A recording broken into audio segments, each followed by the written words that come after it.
Значително увеличение на въздушния трафик над страната очакват от ръководство Въздушно движение София. Причината не е затворено въздушно пространство над някоя европейска страна, а появата през 2017 година на най-голямото летище в света. И то само на няколко стотин километра от България. Изграждането на мегаструктурата в северо-западната част на Турция ще наложи у нас увеличение на въздушния трафик, увеличение на състава на ръководители въздушно движение с около 50% и допълнителни технологични мерки.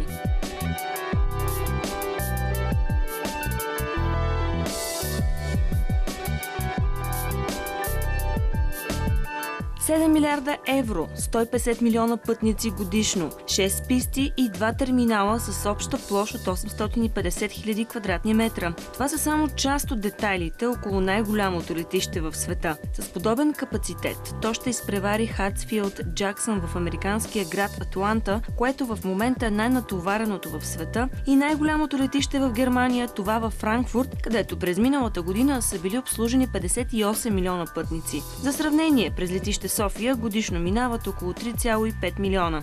Търгът за строителството и управлението на аеропорта с име Истанбул Йени Хавалимани е спечелен от консорциум от турски фирми за сумата от 22 милиарда евро. New Turkish Airport ще се намира на 30 км извън Истанбул, на брега на Черно море, и се очаква да бъде построено поетапно в 4 фази. Строителството на първата част започна миналата година и се очаква да отвори врати през 2018 година и да обслужва до 90 милиона пътници годишно, което ще увеличи значително и въздушния трафик над България. В момента тече строителство и ние сме в активна координация с нашите турски колеги, така че да планираме необходимите дейности достатъчно рано. Изграждането на третото летище в Истанбул е едно изключително амбициозно начинание, което турските власти предприемат. Въпреки че планирания капацитет от 150 милиона пътника годишно няма да се случи още през 2017 година, ние провеждаме активни мероприятия с цел да планираме необходимия брой персонал, също така и развитието на техническите системи, така че да поемаме това допълнително натоварване, което се очертава от 2017 нататък. Разбира се, ще се променят и ангажиментите на ръководител полети от държавно предприятие и ръководство въздушно движение. Съответно, профилът на траекториите ще бъде доста по-различен, отколкото сегашните, така че очакваме повече ангажименти за нашите колеги. В момента над България дневно прилитат над 1700 самолета, а в най-натоварените дни техният брой достига 3000. Очаква се това натоварване да се превърне в ежедневие, след като новото летище заработи. Миналата година като максимално 3-часово натоварване беше около 220-230 самолета на час за цялото въздушно пространство. Това, разбира се, е количество самолети, което се обслужва от значителен брой сектори.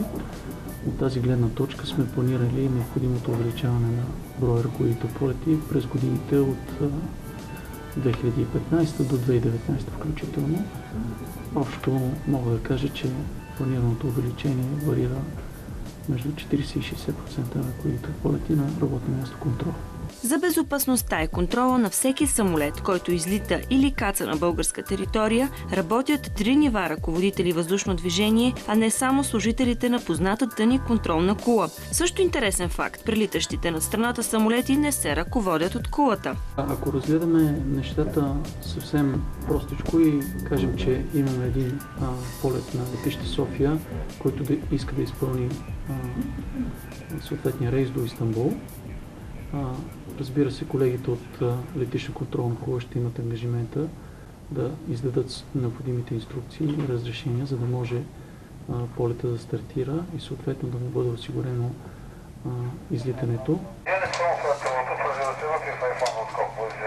След което той ще бъде прехвърлен на работно място подход.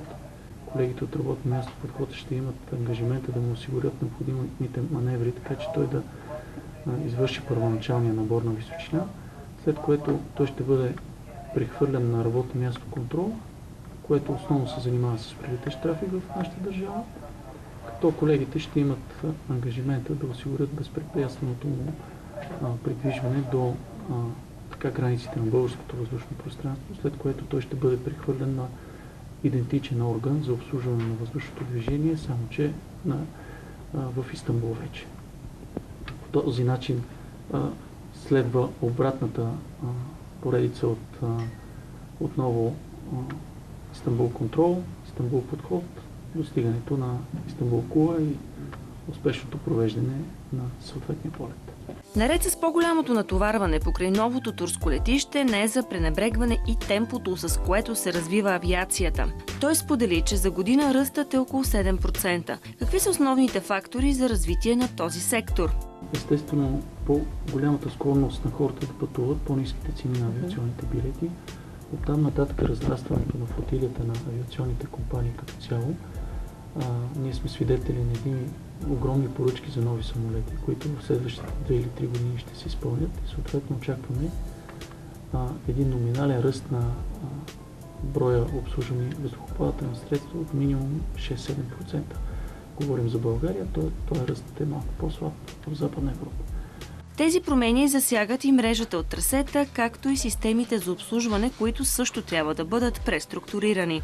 По отношение на развитието на трасовата мрежа и организацията на въздушното пространство като цяло, преди време в българското въздушно пространство беше дефинирано въздушно пространство за свободно планиране. Това е една изключително модерна концепция, която дава възможност на авиационните оператори максимално свободно да планират своите траектории, като по този начин могат да отчитат фактори, които пряко зависят, пряко определят начина за провеждане на полета, като например вятъра във височина.